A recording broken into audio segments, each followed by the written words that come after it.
Hey guys, Jimo here again with Refinish Network, and today we have this Honda bumper that we're going to be painting. The middle portion there that you can see is currently covered in primer, and it's not every day that you get a bumper so perfectly damaged right in the center.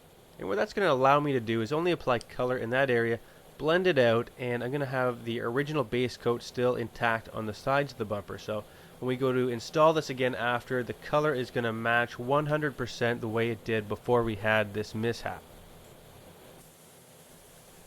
So I'll be using my trusty Iwata LPH 400 here, and my first coat, what I'm going to try to do here is just simply cover the primer, and you can blend it out a little bit as you go. So with each coat you should be taking it out a little bit further and further and trying to just, flick the paint down the panel to blend it out as you're going. So here's the second coat here. As you can probably tell, this color is covering extremely well. I'm going to put 3 coats on in total, but here's the second one. About 5 to 10 minutes between each coat to let it flash off, and like I say, just kind of keep extending it a bit further with every coat.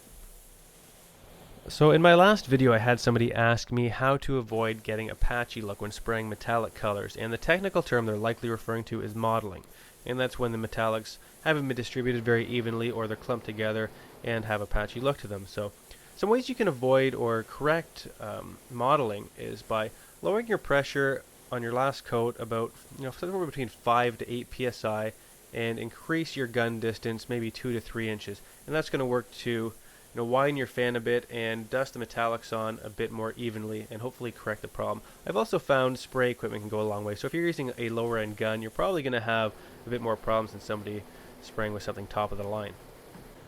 So I'm going to show you guys a way here that you can cut cost and apply a bit less clear and still be compliant with manufacturer recommendations. So your first coat, you only actually have to cover your base coat. So we can just take our first coat to the edge of where we've blended our base out, let that flash, and then we're going to apply our second coat.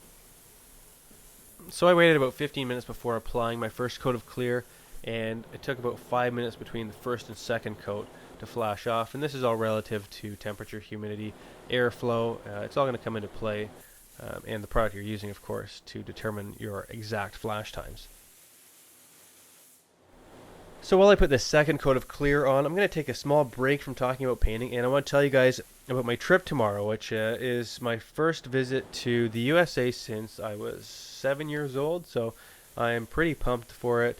I know most of my following is from the States, but if you haven't read my bio or picked up on my accent, I am from Canada, which is awesome, but it's cold and I'm freezing up here, so I'm really looking forward to getting out to Florida, which I'll be staying in Orlando and Clearwater and visiting Disney with the kids. So you know what, we're super pumped for it.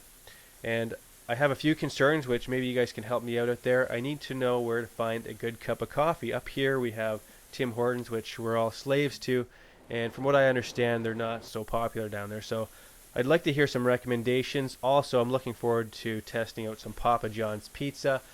And basically I just want to know, let me know what should I be checking out while I'm down there, and I'm looking forward to seeing any recommendations you guys can give me. So back to painting, I've been talking about the importance of blending, and you guys seen it here. There's one coat of clear on each side of those bumpers, so it's not going to change the color very much. So we have this bumper now returned to factory specifications, which is this. It almost seems like a lot of work to have a mismatched bumper, but that's factory, so let me know what you guys think. Later.